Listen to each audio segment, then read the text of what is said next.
Allô les cassos, moi c'est Kiwi. On m'a baptisé Kiwi le nerveux. Alors, ceux qui m'ont baptisé comme ça, je crois qu'ils ont quand même raison. Parce que, en vrai, je suis nerveux. Moi, je suis un mec, j'ai les nerfs, ouais. C'est simple. T'es pas d'accord avec moi, je te tape. Tu me provoques, je te tape. Tu m'insultes, je te tape. Tu me coupes la parole, je te tape. Oui. Je suis comme ça, ouais. Vas-y, je rigole un peu, c'est vrai. Mais c'est pas très loin de la réalité, donc fais bellec quand même. Mais s'il y a une chose qui me rend heureux et qui détend un peu mes nerfs de fou, c'est les animés et les mangas. Et je pense que si t'as cliqué sur cette vidéo, c'est que t'es aussi un fan d'animé et de manga. Mais bon, c'est vrai, ils ont des gros yeux, ils sont gentils, ils savent se battre. Souvent, ils ont des coiffures trop stylées, ils ont des histoires trop stylées. L'animation, elle est trop stylée la plupart du temps. Parce que y a des fois, ils font des merdes, t'as envie de les gifler en fait.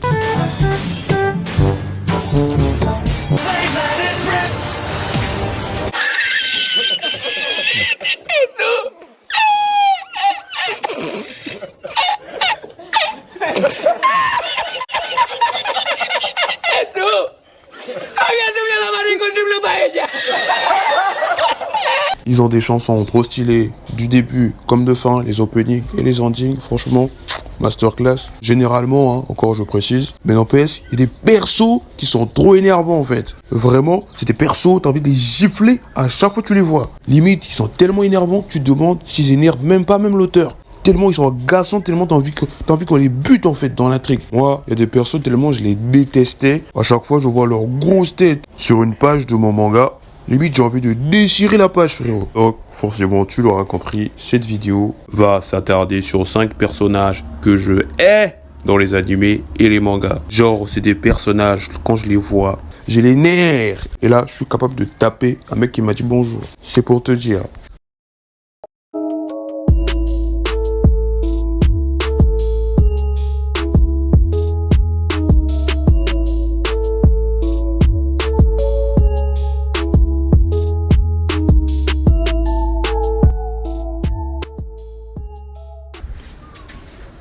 Trêve de chansons. Alors, bien sûr, cette vidéo, mais c'est pas un top. Du coup, les personnages, je vais les citer un peu comme ci, comme ça. T'as capté? Alors, forcément, ce perso, il peut pas manquer. On va commencer cette sélection avec Takemichi Fleur, la merde. Takemichi, je pense que c'est pareil pour nous tous. Il est chiant, en fait. Je te dis pas, le nombre de fois, j'ai envie de lui mettre des bastos dans sa sale gueule. Il est là, c'est un gangster et tout. Il fait le mec. Alors qu'il passe son temps à chialer en fait. Donc mais toi-même quand t'as tes 2 neurones dans ta petite tête en fait, quand tu sais t'es comme ça, tu viens pas devenir gangster en fait. Il est là, lui c'est une terreur des bacs à sable. Après tu vas me dire ouais c'est vrai, il faisait déjà du sale dans son school et tout. Il faisait rien de grave, tu sais, il est embêté juste des petits collèges et tout. C'est un nul Takemichi. Il s'est senti en confiance, tout ça parce qu'il s'est décoloré les cheveux pour faire genre il est gang. Alors que c'est un flocon de chez flocon. J'ai jamais vu un flocon pareil. Le mec, il est capable de chialer devant sa gadji. Mais qui chiale devant sa gadji, les gars? Voilà, je fais ça devant elle. Elle me quitte ma gadji, en fait. Et lui, il est là, il chiale. Il chiale comme une merde. Voilà, j'ai envie de le taper même quand je parle de lui, en fait. Avec sa grosse tête, là. Et son gros pantalon baggy, là. On dirait, il sort d'un concert de Bob Marley. Mais la dinguerie avec lui, c'est qu'en vrai, c'est un fou. C'est un baiser, ce mec. Quand tu sais, t'as rien dans les chaussettes. Quand tu sais, t'as pas de couilles.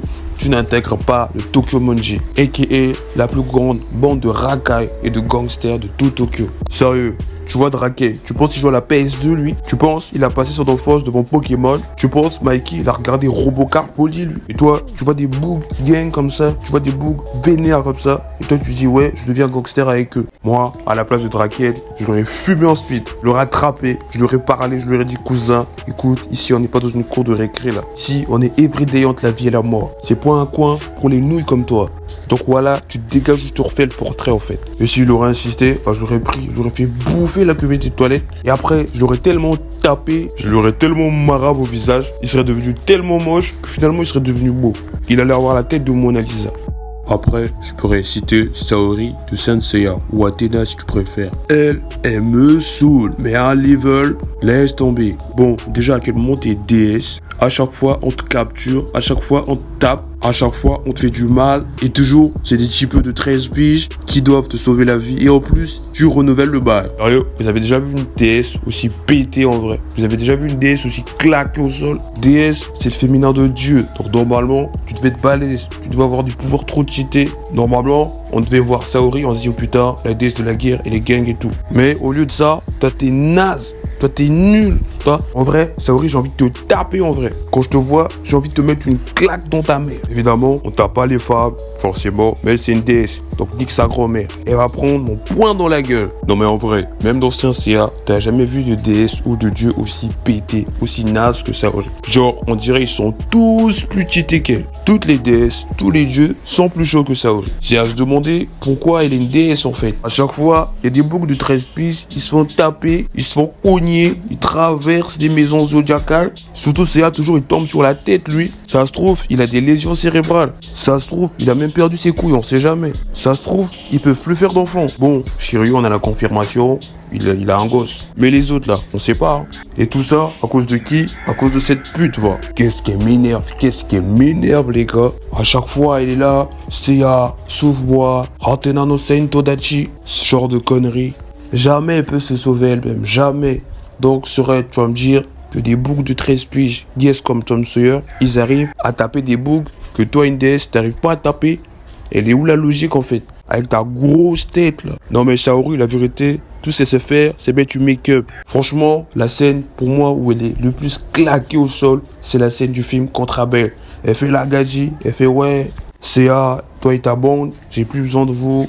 Vous êtes nuls sa mère, je vais me débrouiller. Alors qu'en vérité, bon, ce qu'elle voulait faire était noble. Elle voulait juste empêcher CA et les autres d'aller encore se faire marave leur grand-mère. Parce que voilà, quand on les bastonne là, c'est pas une petite affaire. C'est à cause de ça, moi je me dis, CA il est immortel en fait. Bref, après, à un moment donné, elle montre son hostilité vis-à-vis d'Abel. Genre, il entend lui chanter une chanson à la con comme d'habitude. Après, elle se lève avec son sceptre et fait, écoute Abel, je vais te combattre parce que la terre elle est à moi et tout. Moi je tiens aux êtres humains et tout, donc je vais te combattre. Abel, il se lève. La Saori là, elle bouge pas d'un iota, elle est juste en train de mater.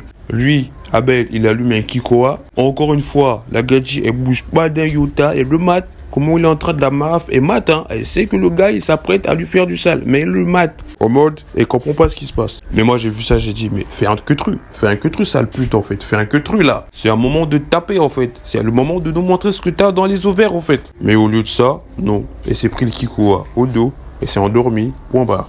Il y a eu 0 fight, c'est juste Abel, il s'est levé, il a allumé et de dos. Elle a rien tenté. Et après, quand elle commence à s'endormir et tout, elle fait quoi?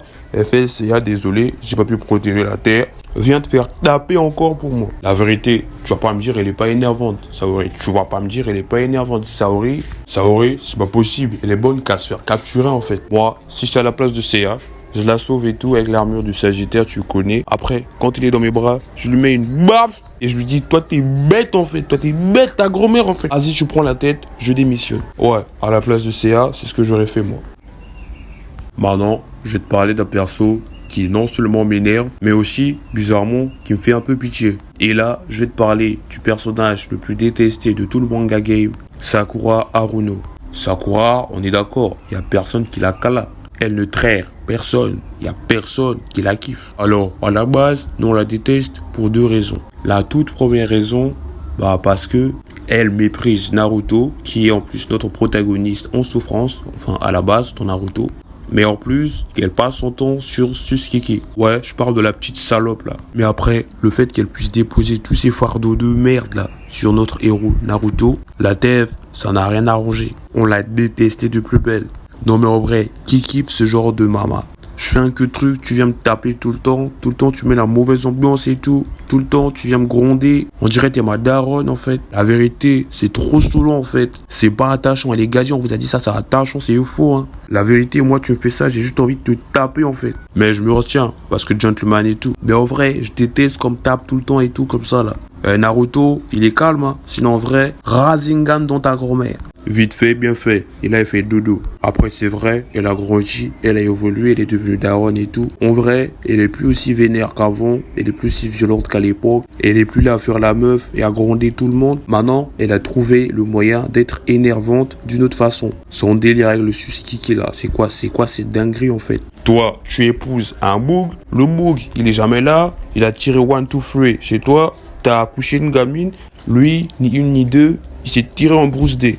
Il n'est pas arrivé au village depuis genre 7 ans, en mode normal. Et toi, t'es toujours marié à lui. C'est quoi cette dinguerie en fait?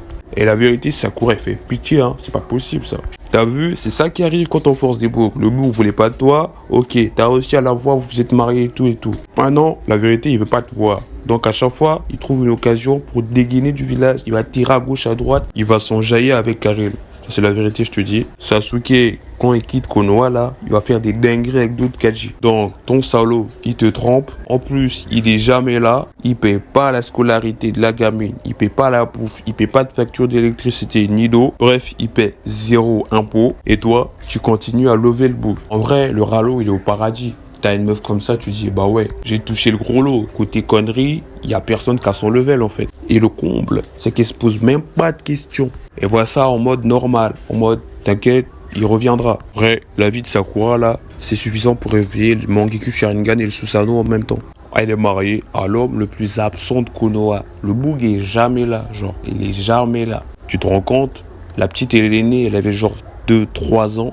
Et lui s'est barré, genre 7-8 ans. Genre d'affilée, hein. Je sais pas si t'as capté, il est pas revenu entre temps. Mais voilà, c'est long, hein. Et c'est long, sa grand-mère. Et en bas là-bas, là, Sakura, il doit avoir des poils d'araignée, sa grand-mère. Mais le comble, c'est qu'après, il revient au village, il se passe quelques dingueries. Et si t'es un jour dans Boruto, tu sais qu'il y a quelque chose qui va faire, qui va retailler, en fait. Et cette fois-ci, là, c'est pour 5 piges. Ça veut dire qu'en gros, là, dans tout leur mariage, là, il aura été là, genre 3-4 ans.